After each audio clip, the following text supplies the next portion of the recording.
with that being said, let's call the meeting to order. Okay, so, bam, the meeting started.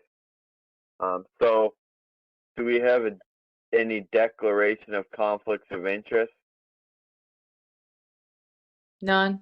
None? Okay. And approval, how about approval of the previous minutes, August 21st? I'm looking at them right now here. Well, I've got a comment to make. I Okay. printed them off, and they are the minutes from the Youth Engagement Committee. Did anybody pick up on that? Yeah, I kind of looked at it I and just I'm like, opened it right now. I saw, Yeah. I saw that. Okay, so we can't really approve the minutes, can we? Can we approve their minutes? so maybe we can postpone it and do it either later this month or do it for the next meeting and just do two at once if that's possible. That sounds good to me. We'll do them at the October meeting. What's everybody think? Sure. I think that's reasonable. Okay, we'll postpone that till October, and then do approval of the agenda. I was looking at, I don't see anything to add. Does anybody else have anything to add, or are we good? No, it's good, and it's nice that you have Frank right near the top so he can present and answer our questions and go from there. It looks like a good meeting. Okay, and with that being said, let's get with discussion with Frank, manager of Parks and Recreation. Hello, Frank. How are you? Good. How are you, Ryan? I'm doing pretty good. Enjoying the fall that we have. Hopefully, no snow. And it'd be nice if we didn't get it till, say, December 24th. There you go. Yeah.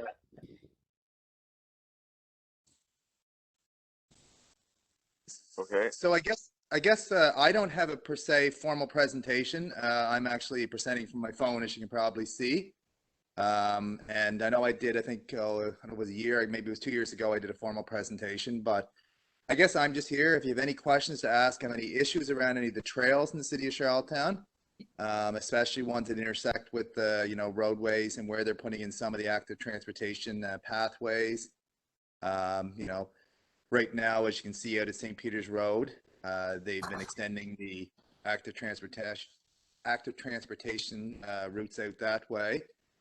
We've been working with the province to make sure that the Andrews Pond trails are connected and accessible. So that's been an area we've been ensuring that they've been looking after that. And then just some other areas that we've been working on, upgrading the Hermitage Creek pathways in that area there. We did the north end, and we've been sort of patching the south end towards North River Road. And we're actually the platform there, how to refer to it, I guess I just call it the platform where you can actually get out onto the water. We're in the process right here now actually of getting a modular dock system similar to what's down at Victoria Park. And we're going to actually making it fully accessible, that you'll be able to go onto it right from this is Raiders Road. There'll be a pathway in there, you'll be able to go onto it. And where is that exactly? Raiders Road by Charlottetown Rural. Oh, so okay. Yeah. So we're working on that, and that one actually, once we get that installed, we're actually putting in, I'm trying to think what they call it. It's actually assist ramp that you could actually, if you're in a wheelchair, you could actually slide onto, and you could get into a kayak or canoe. There's going to be an actual, and it's in an area that's a very calm area, so if people wanted to try and, canoe or kayak, it's an area you could do. So hopefully that will be within the next couple weeks. It'll be a short season this year because we were hoping to get in earlier, but with COVID, the pandemic, we've had some delays getting some of the pieces of equipment in. Excuse me for interrupting, Frank. So where would you canoe or kayak at? Is there a creek big enough to hold a canoe or kayak, or or where would you go? Yeah, so right now at Hermitage Creek, if you were going down towards Charlton Rural, it's actually, we refer to it as the north end. So on that side, there's, I'm trying to think what the places in behind, the roadways in between. And to the left, if you're driving down towards Charlton Rural, there's a pond right there that connects into Hermitage Creek. Charlton Rural students use it all the time to practice canoeing. So we were looking at, we needed to upgrade the platform. So we're actually going to be we're upgrading it to a modular floating dock system, which makes it much more accessible. That would be in behind Parker Realty, would it be? Yes, that's correct. They're on the other side of the creek. Right. Yeah, okay. Yeah, Ryan, that'd be great to try out next year. Yeah, I think so. I'd be interested in trying it. Well, I know there's a couple of outdoor courses, or there's at least one at Charlottetown Rural. Plus, there's a canoeing trip that they go on every fall to New Brunswick, into Maine. And they do practice there at the creek. I've never been able to find it. I just kind of biked in around the rural the other day. And when I came out on North River Road by Ellen's Creek, I saw a sign and it said trail starts here. It's kind of hidden in the trees and the bushes. But how to access it from the rural, I wasn't very sure on that. Yeah, so it'd be on, so Allen's Creek is on the sort of the Beach Grove side, and the actual Hermitage Creek is on the other side, and you actually enter right by, there's a water and sewer, I think at the lift station, in that location. So you go right out through there, and it actually is, it is sort of a hidden gem, and hopefully when we put this new dock system in, it'll make it more visible. We're going to actually the rural has done a lot of, on that left side, have done some gardens. I think they planted some trees. They built a sort of a gazebo-like structure partway down the hill. Okay. So, yeah, so we've been sort of working with them. They put in actually a disc golf course that goes in around this area in through the trail as well, and on their property and some on the city's property. So just a few other, just a few other highlights, just a few things that we are doing, and then you can ask questions. Is the the Centennial Park pathway, Centennial Park. We are finishing the upgrades on that. This has been a 3-phased approach. So we're finishing off the center pathway, which is being upgraded to be fully accessible. I think it's going to be 6 feet wide, and we're actually putting in an accessible ramp that'll allow you to get around. There was a set of stairs there that you weren't able to get around, so that's going to be finished up here this fall. That's really good. Yeah. We've also replaced the Frank Colley Park bridges. There was 2 bridges that went across the swale and Frank McCauley Park. Those have both been completely upgraded, and those pathways are kept open year round. So it allows people to sort of get from one side of Parkdale to the other side. They don't have to go all around the park. And a few other areas. I think you mentioned, actually, we were talking about Ellen's Creek platform. We're actually upgrading Ellen's Creek platform. They're going to be upgrading the Beach Grove like bridge or culvert system there. So we were able to get in. We're going to be getting that platform completely upgraded and making that fully accessible, because right now it was put in about the early 90s, so it doesn't meet the current codes. And we're actually upgrading the boardwalk, replacing the boardwalk down behind, it's right on the waterfront from Lobster and the Wharf to the Seaport Center. And the Charlottetown Harbor Authority is actually going to be upgrading all their boardwalk systems down there. So it's being upgraded to Hemlock Status, which means you can actually maintain it during the winter months, where it's a lot easier to maintain. And where are we at here? And the one big one that people probably aren't necessarily aware if they don't use those pathways is the Wright's Creek Bridge replacement. So it's a wooden structure that's out off the end of Acadian Drive. Go past the French school and you drive by the Right. Was that where the old dump used to be? It was sealed off. Correct. Yeah, correct. So the dump is to the left once you cross the bridge. It is still closed off. We're working with the province to see if we can get part of it opened. There's a part of a closure plan that we have to make sure that it meets the safety requirements. But the new bridge will be completely opened, and it's going to have an active transportation dedicated side. So one side of it's going to be fully dedicated to people walking, biking, and then the other side will have vehicle traffic, and it'll be made fully accessible as well. So, and that'll give a second entrance into the Acadian Forest trails, which are all through to the right, and then hopefully in the near future, and into the soccer field up on the top. Hopefully we'll be able to, get some of these for the landfill site open that'll be able to use for some passive use. So that being said, right now it's blocked off by the clubhouse, by the soccer field. Is the plan to open up the road all the way from the clubhouse down to the new bridge? It will be open. The clubhouse is actually set towards the field, so the parking lot there. It's going to. It's not planned to be an open right, like it's be open to allow traffic to go through. It will give people a second access point into that area. Okay. So you'd be able to go up to that parking lot, and we'd have another parking lot there. We don't want it to become a throughway for people driving through. Yeah. At this point, anyway. Yeah, no, that's one of my favorite trails to go through. And now that the underpass is on St. Peter's, it's even really it's nicer on the other side. I guess that's something I was going to ask, but I'll wait till you're done your stuff there. Yeah, and I just have just a couple more quickly, and then the other ones, Confederation Landing. We did some upgrades on the brickwork down there. There was some areas around that had bricks that started to lift and move, so we've repaired a number of those. So there's no reduce the trip hazards, and I think that is pretty well.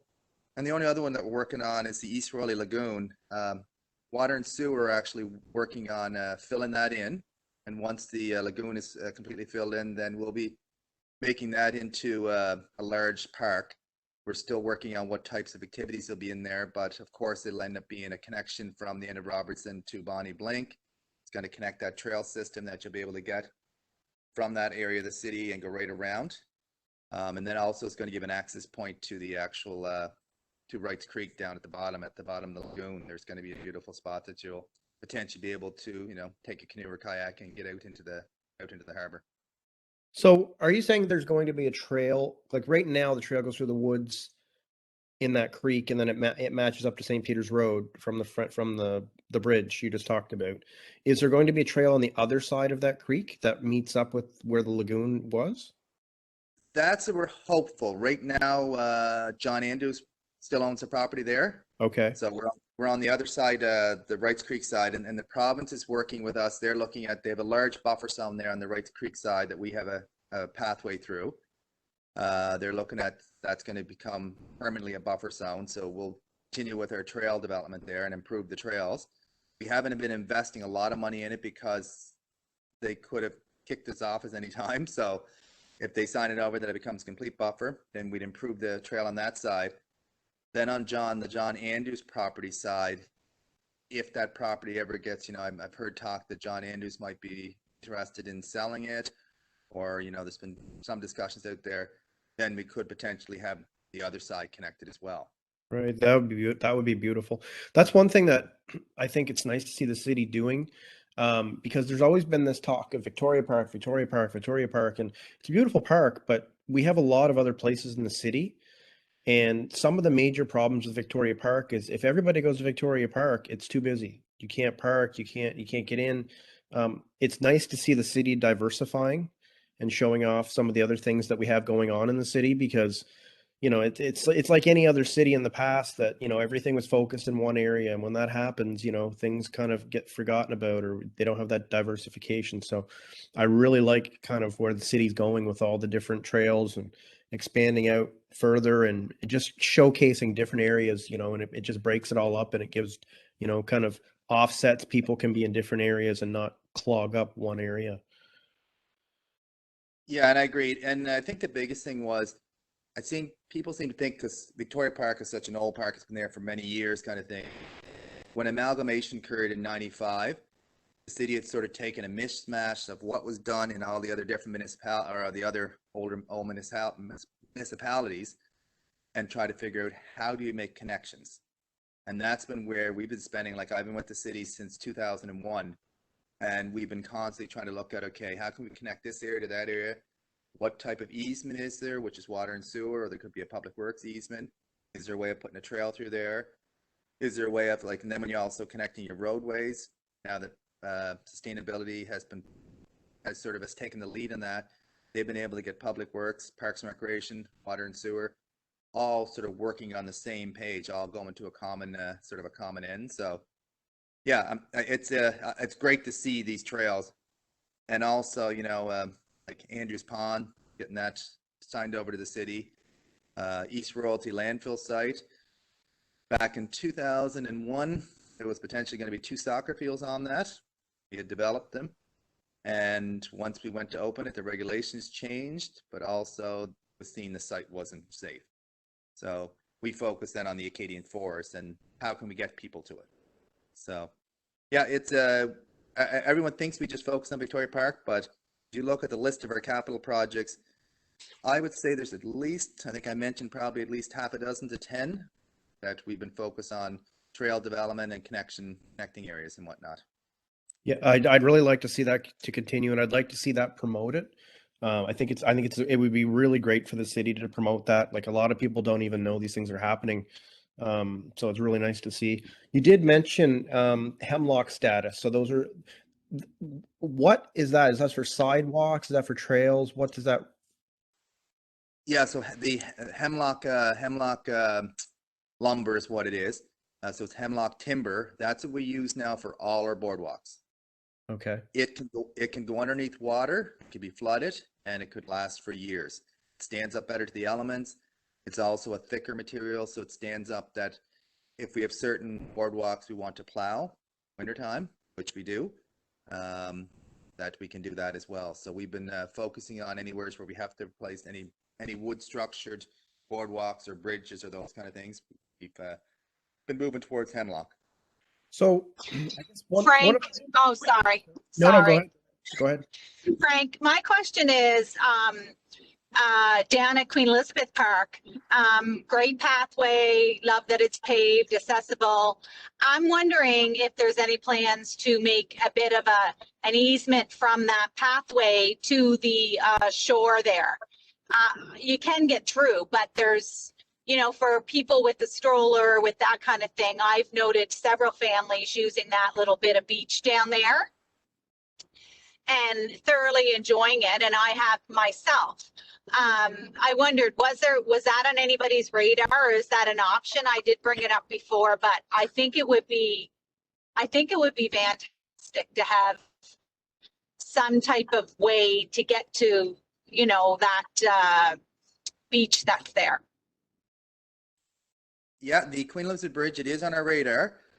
We do have some shoreline protection that we're trying to get some dollars to actually address that. There's an area, I think, close to where the old gazebo is, or the gazebo area is there. So we're wanting to work on that. We had to put a proposal into ICIP program for some funding. We would like to actually make an actual official beach there. Now that might take a while. In the meanwhile, we will probably try to look at, like you said, making an area where it's more accessible to get down to the beach. We addressed the pathways, which thank you for mentioning those. I forgot about those last year we did, and those have been, that park now has become a district park like it always was, but people are going to it because they can walk around it. They can take their bike, they can take young children, you can take your wheelchair. So it's really improved. So that will be our next, one of our next goals is if we can't get the bridge sort of development underway the beach, we will even try to figure a way how we can get access to the beach at its current state. Okay, thank you for that. One other question I had, and it's kind of come up when we've had our meetings, and I'm just trying to figure out what could possibly be done with this. So the city's been doing a good job of putting in active transportation trails, that type of thing. But it especially comes up with the bike lanes. It's always a problem keeping them clear, and especially in the winter, keeping them plowed. Just kind of wondering what options there are. I know we've talked to Ramona before, and she said it really comes down to there's no budget for an operator or a piece of machinery. Do you know if the city has any plans, or is there any way that we can kind of put out how much it's really needed to have this, because there's all this great work being done on these trails, but in the wintertime they're pretty much deadly, and they're just not usable. So all this money gets spent, but the amount of time that these things can be used in the winter is just so low. I always kind of thought, and I know it's hard to think this way because I'm not in municipal infrastructure, but if they're doing some kind of formula when you're building a trail, I almost think there should be part of that formula should be, well, how much is it going to cost us to keep this clean, right? It's Jason, is it? Yeah. Yeah. I wish that was. A lot of times we can find the dollars to build something, we can get that, then the operational budget is a different budget. We got to battle to find it. And oftentimes our operational budget is a limited one, so it's not capital you can borrow. Operational you can't borrow. Which is good, which is a good thing for the taxpayers, because if we're able to borrow for operational budget, the taxes would be raised constantly. Yeah. But I know that one thing that we try to do, we have sort of in the wintertime trails that we do keep cleared from Parks and Recreation standpoint, like of course the Confederation Trail, the Victoria Park Boardwalk, the boardwalk down at Culinary, down on the waterfront, as much of the boardwalk can keep cleared. We have some connector pathways, like you said, the one in Frank McCauley, we clear that of snow and keep that one maintained in the wintertime. The active transportation ones have been putting in next to streets. They are, I think, the one on Riverside Drive is kept clear up until the Queen Elizabeth Hospital. There's been discussion on that second one, the extension there, whether they can keep that clear. Part of it is not necessarily due that we don't necessarily have the equipment to do it. It's that one there is next to the highway, which tends to be snow material will be constantly thrown over top of it. Yeah. Can we maintain it at a safe level? That's been one of the debates and discussions. Yeah, no, that makes sense. I guess for me, it's like, it's nice to have this stuff, but at the same time, it doesn't seem right to put it in without having it open. It's like so much goes into getting it there. So it's just like watching a race, and then, people do the race and then you can't race again for a year. So Yeah, but I think that we've made progress, which our biggest thing is we're at least getting the infrastructure built. Do you know how long that one, the active transportation pathway, has been talked about along the bypass? oh, I Years. can imagine. So I think 2012. what's that? 2012. It was actually even talked before that. They talked about it even before that. So I think we've made a big stride, and they're even talking about extending that. I personally think what'll end up happening is the more people that get out, the more people that are using it. Now that they have the one along the Hillsborough River there, the bridge, that one's going to be kept clear. They're talk about making one going on Grafton Street that's going to connect to downtown. I think they will come up with a system that they'll be able to maintain it. I think we're just not quite there yet.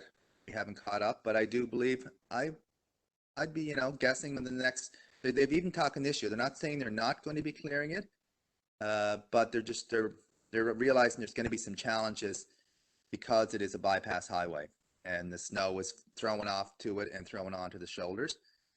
The ones we have on our trails and whatnot in areas, they're easier for us to maintain because we don't have someone throwing other snow on top of it. And the Queen Elizabeth Park one is one that we're actually looking into if we can maintain in that wintertime to allow another recreational opportunity for people to get out and enjoy. So that brings up another question that we kind of thought about. And, it's always hard getting in from one of the trails to downtown or to different areas of downtown. And one of the things that I thought about that, most of the streets downtown have two sidewalks. It would, and I got to thinking, and I don't know how practical this is, but one thing was we were thinking of, well, if you have one sidewalk, why can't the other side be turned into an active transportation lane, right? That way, it kind of fits a lot of different things, and the fact that you get an active transportation lane, you keep a sidewalk, you don't have to take away people's parking because parking is such a limited thing downtown. You keep a lot of the access.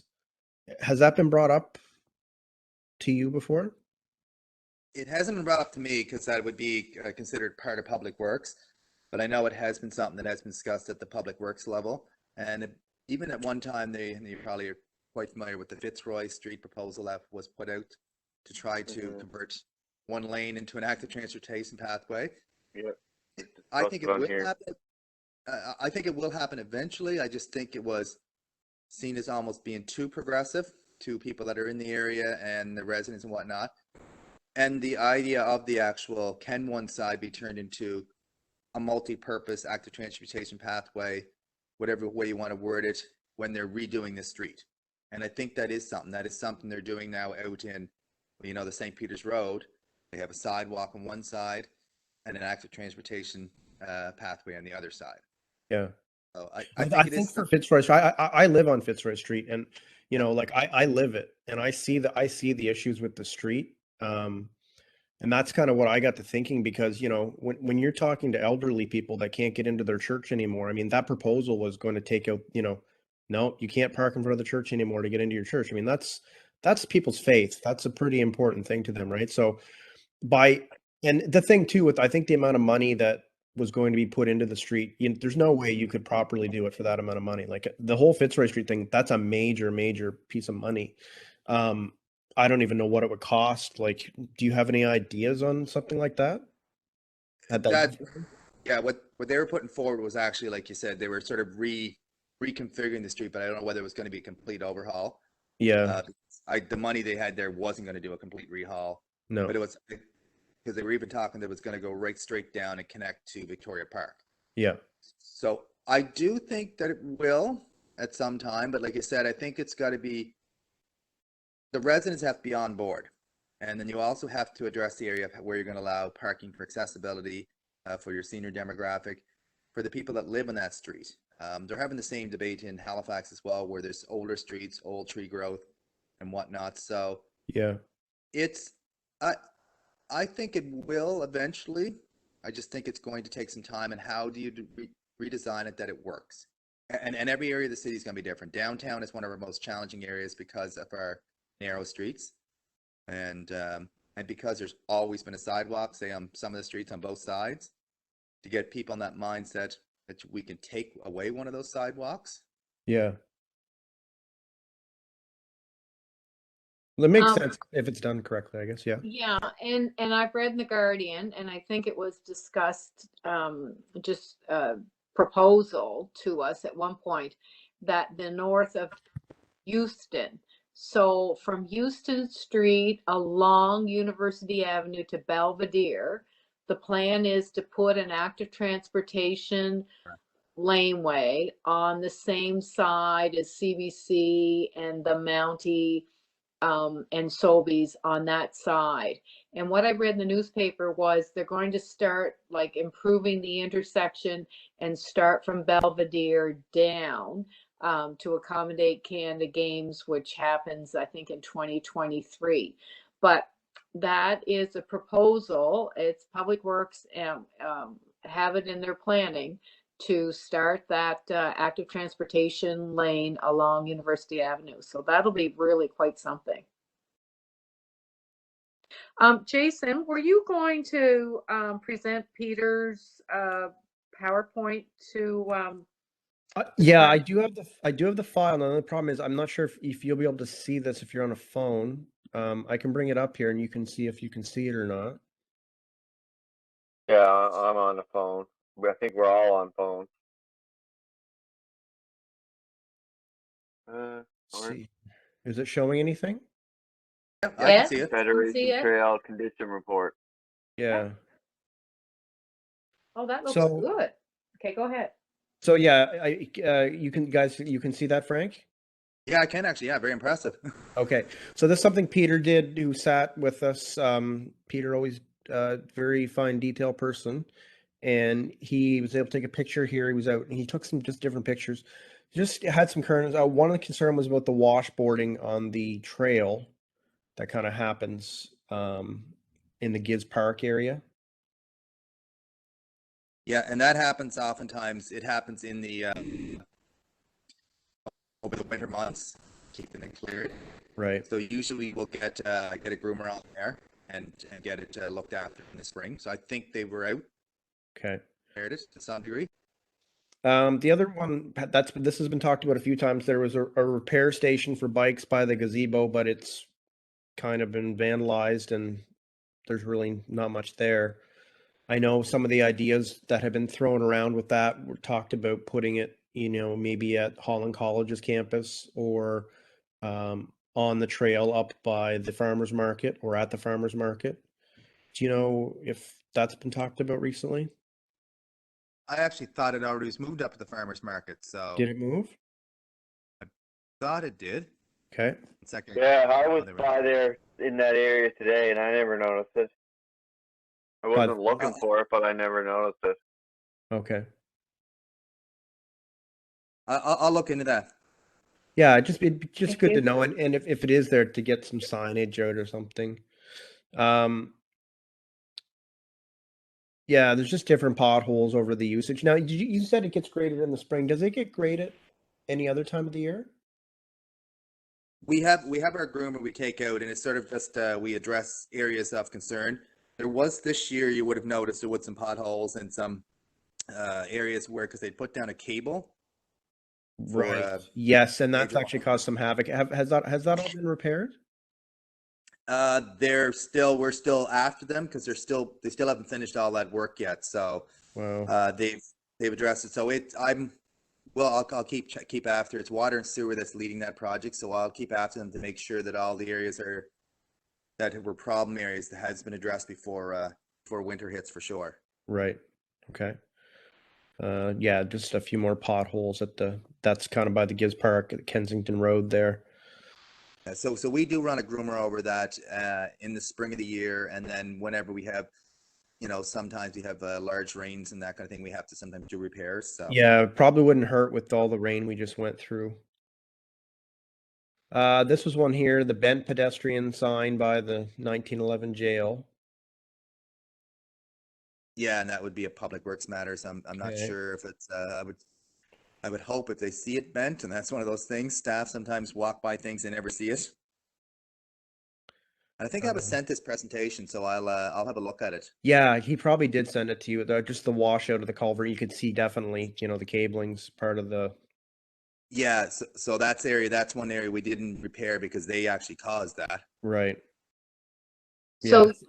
so Frank, you're following with them on that pothole and that the people that are putting the cable in.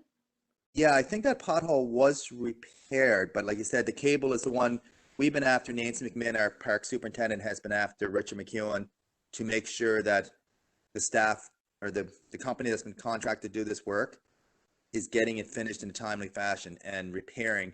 We had real concerns when they had to come down the trail, put their cable in, but it was the only area they could do it. So we said, okay. And the province gave them the okay. Sure. We have to make sure it's maintained properly afterwards. Right. So this pothole is probably something you're quite aware of, and then just a bit more of the washboarding.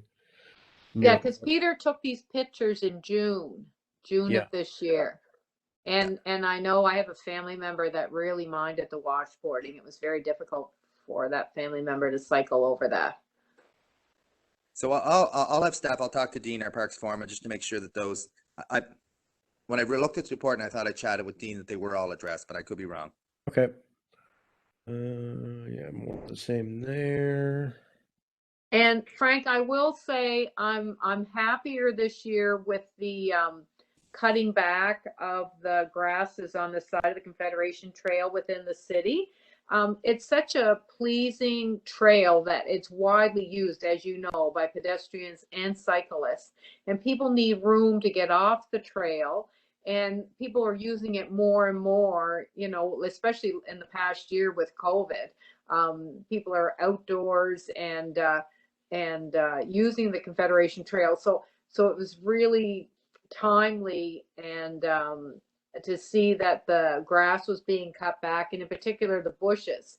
And I compared it to the Confederation Trail outside of the city that's maintained by the province. And I contacted Ruth DeLong, and she explained that they cut the Confederation Trail to the back of the ditch. The bushes are cut back to there for safety reasons, all kinds of different aspects of safety, and that sort of thing. So it's nice to see that it's being mowed back. Yeah, so I appreciate that. Thank you for that. And we do keep it mowed back. The ditches are challenging at times, and we do have staff. They oftentimes get in there in the fall. I know we've got them working on a section right now out in the city. So we've got a few, it's a Winslow area that it's growing in. I know that across the province, yeah, they do. That's in certain areas they keep it cut back in the ditch. I know I have a trail that runs by my place here, and it's not cut back that far. So I think areas that are high traffic areas, and the city of Charlottetown would be, we try to make sure that there is, especially where there's crossings, you can good viewing points, where does happen to be ditches, you can cut it back so you can actually see where the ditch is, so you don't potentially go off the trail and into the ditch. Good point. Yes. We are working with the province right now. They got a contractor that's been doing some of their work. And we're going to see if we can actually sort of jump on that contract to see if we can get them to do some of ours. Our staff are doing it. Excellent. So I'm excited to hear that. Yeah, it's about, what is it? I think it's 12 kilometers or 11 kilometers in the city. There might even be more than that. So it's a large trail system that trying to maintain it ourselves. It's not always possible, especially when you have a lot of growth. So tree growth. Well, that sounds very, very reasonable, especially with your parks and trails, reaching out or branching out. It is difficult to keep the same budget and accomplish everything. So I'm glad that the city recognizes the importance of the Confederation Trail and how much it's used. Yeah.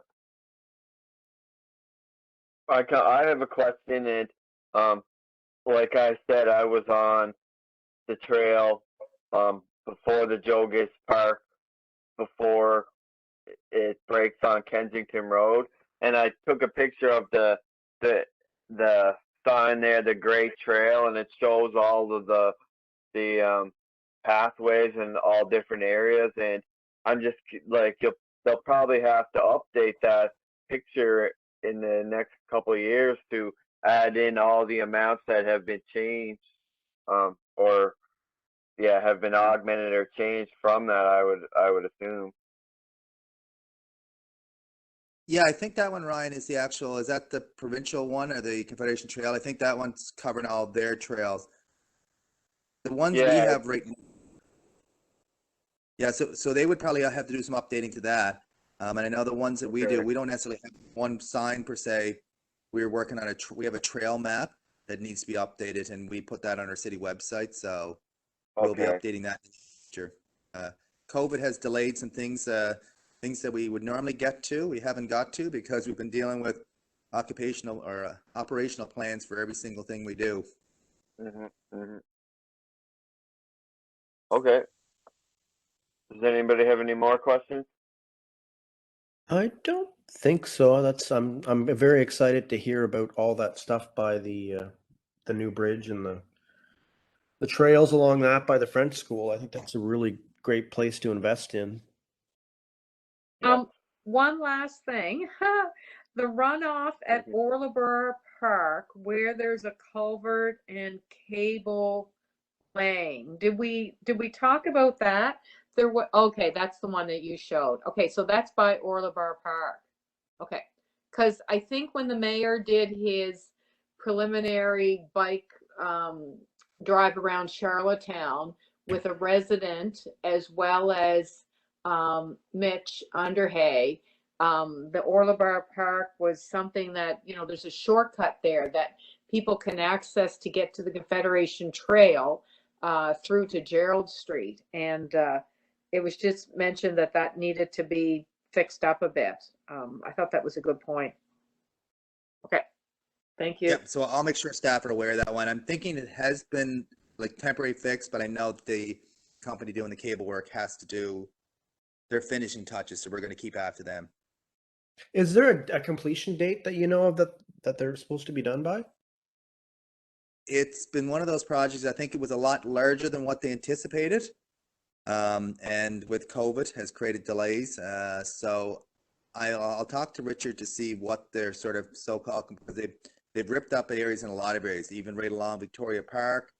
Like there's multiple spots you'll see along streets and whatnot where this cable's running, and it's still, you'll see the cable sticking out of the ground and nothing connected to it yet. Mm. So I'll follow up with Richard to see what the timetable is. So that's just fiber optic control cable for water and sewer. Is that the idea? It's connecting. Water and sewer has been the lead because they want to connect all of their lift stations, all of the infrastructure that they have, so that they can monitor it. But it's also going to be used by other city departments to connect any of their infrastructure they need to connect. Right. My understanding is I think even the private sector might be able to opt in to utilize it. Of course, I think at a fee, but Yeah. That's good. Okay, I don't think there's anything else in that presentation then. yeah. So I appreciate the opportunity to be able to chat about what happens in Parks and Rec and how things are moving along. Like you said, that presentation was great. If you have anything like that in the future, feel free to send it along. Thank you. No, this is great. It just kind of gives a bit of a spotlight on some of the things that, you know, we didn't even know were happening around the city. But Yeah, it was great to hear about it.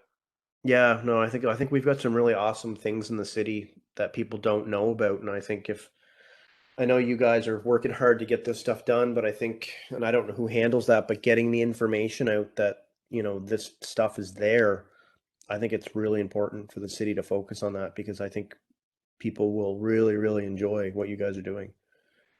Yeah, thank you. And I think with the programming side of things, we've had some, we used to always try to have an event or two or even more than that during each season.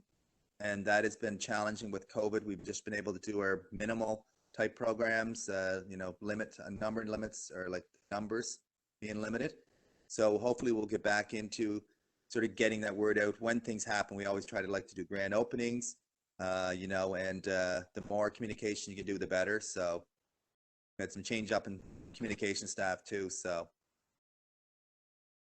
Yeah, that would be great. No, I think you've done a great job, Frank, of making our city viable and accessible. It's wonderful to hear all these projects.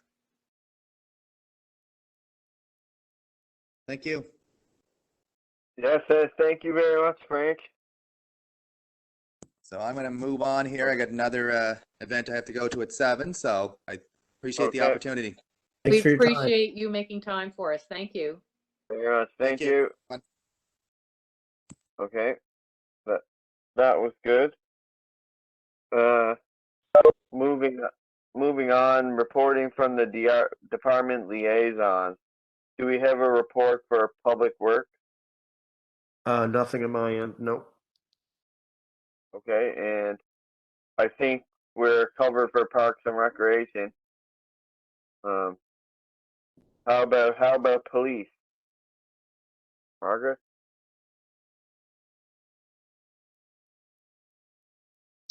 I have nothing from police. Okay.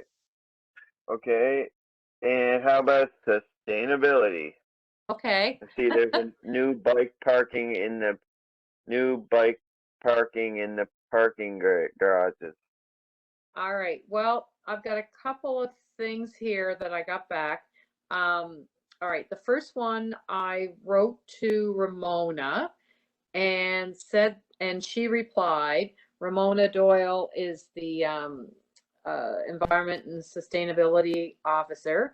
And she said that the August Environment and Sustainability Committee meeting of the City of Charlottetown was rescheduled for August and then canceled. And so there are still 3 outstanding items from our task force for them to review. And one was the mayor's AT task force. We put a motion in about the pedestrian cyclist crossing. And number 2, we put in a request for bike lockers in the parkades. And number 3, we put in a motion from the task force about improvement and start and having helmet signage installed. So those three motions did not proceed yet. They're on the agenda for the next meeting, which is Tuesday, September the 28th of the Environment and Sustainable Committee. And Ramona will follow up with an update after that meeting that I can share with you. Now, I also wrote to Katrina Christel, that's another sustainable officer with the city, and she shared with me that the opening for the active transportation is continuing, is set for October the 1st, that's a Friday, and it will be held, the opening will be held at the Hillsborough Community Center. The time has been changed to 11:30 in the morning. This was to accommodate more media attention. They felt that that was a better time. And they're hopeful that there'll be a group ride at 12 noon that day after the presentation or the opening. The details of the ride are still being recommended.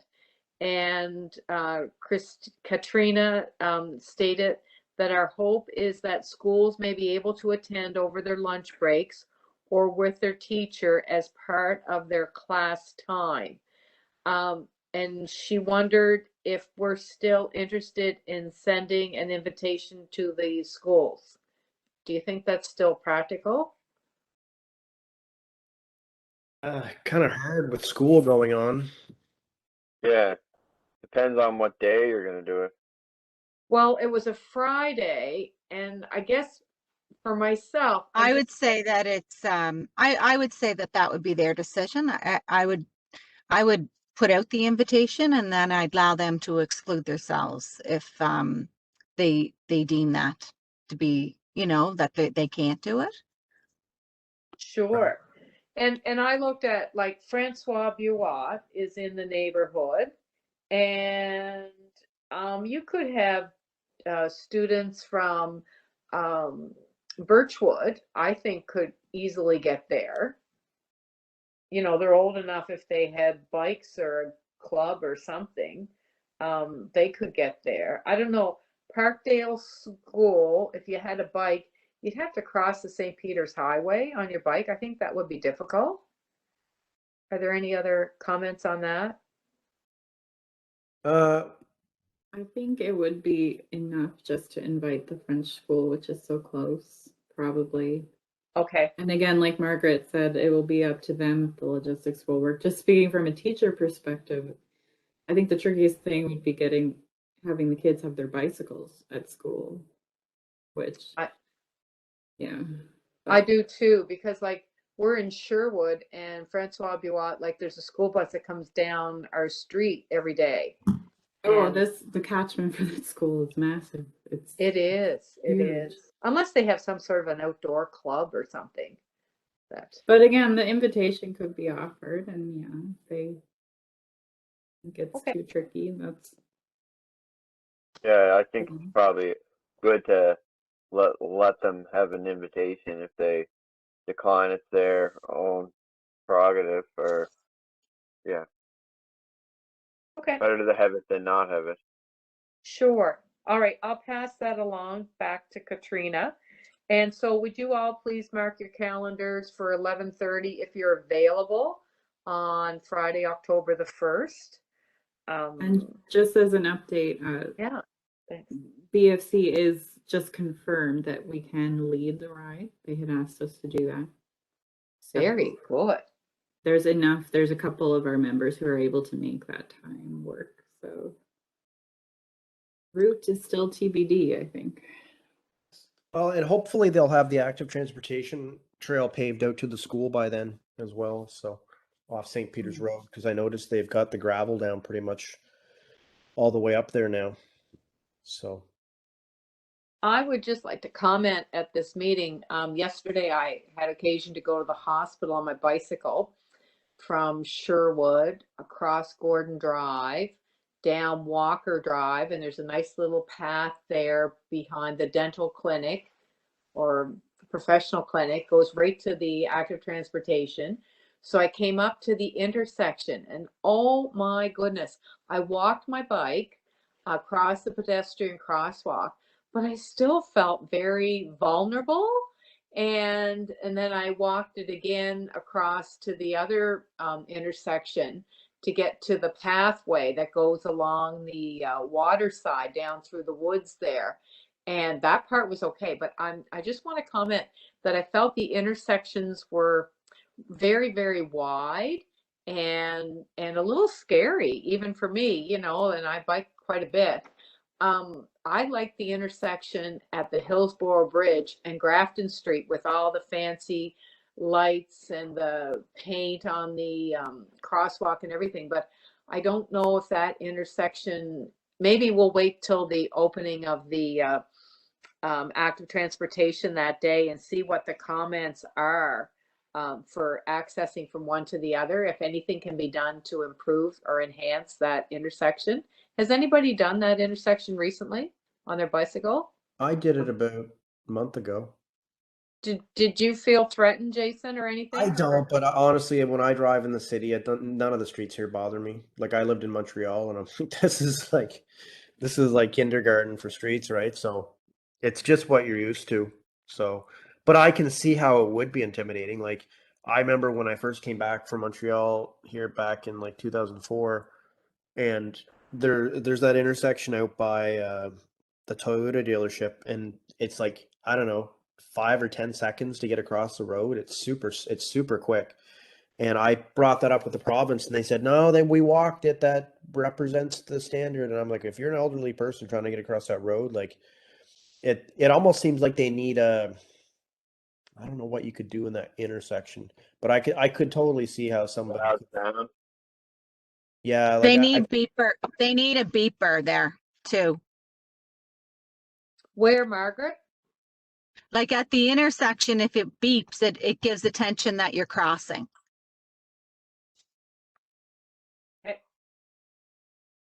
but yeah, no, I definitely agree that that intersection could be definitely better. Yeah, it just could be somehow improve, more lights or something, you know, and because what I saw was the traffic's going two ways, right? Like the traffic's going ahead and turning one way on the green light, and then it's turning the other way on the green light at the same time. And like I said, you're the pedestrian walking your bike across. It's like, okay, who's coming this way? Just found it a little bit tricky. All right, that's okay. So given that those are the motions that are out there for now, are there any other motions or anything that we were wanting to make as far as environment and sustainability? Oh, good. Okay, Can't think of any.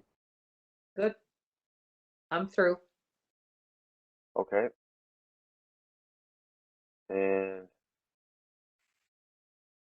next, cycling PEI.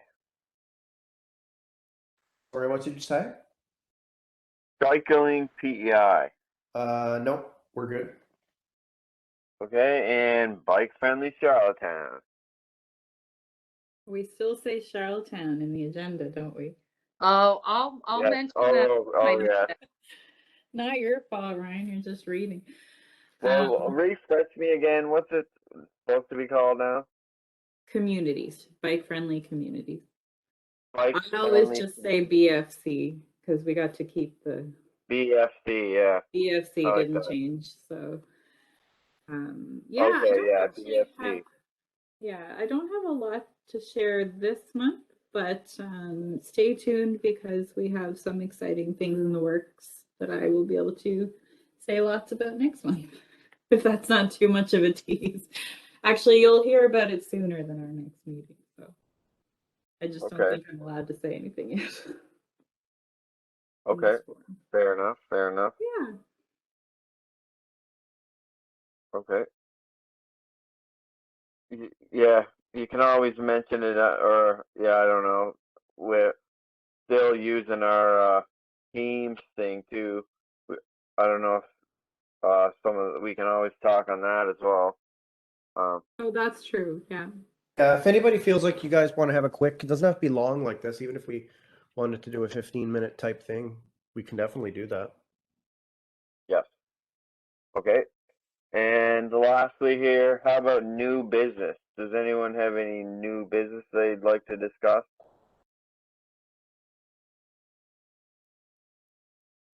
Oh, the other thing I think I saw somewhere, whether it was from Doug or if I saw it from Ramona, that 2 candidates had been selected to join the active transportation, our committee, and those names had to go to council for approval. But it's hopeful that 2 new people will be joining us at our October meeting. Nice. I was gonna ask you that.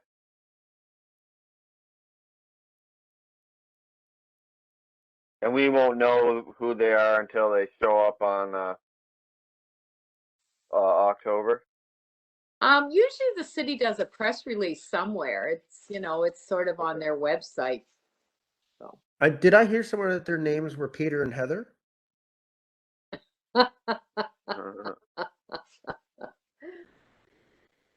Nice. Must be coincidence. Okay. Any other new business? Not on my end. Okay. I don't have any new business here. I guess we can adjourn the meeting then.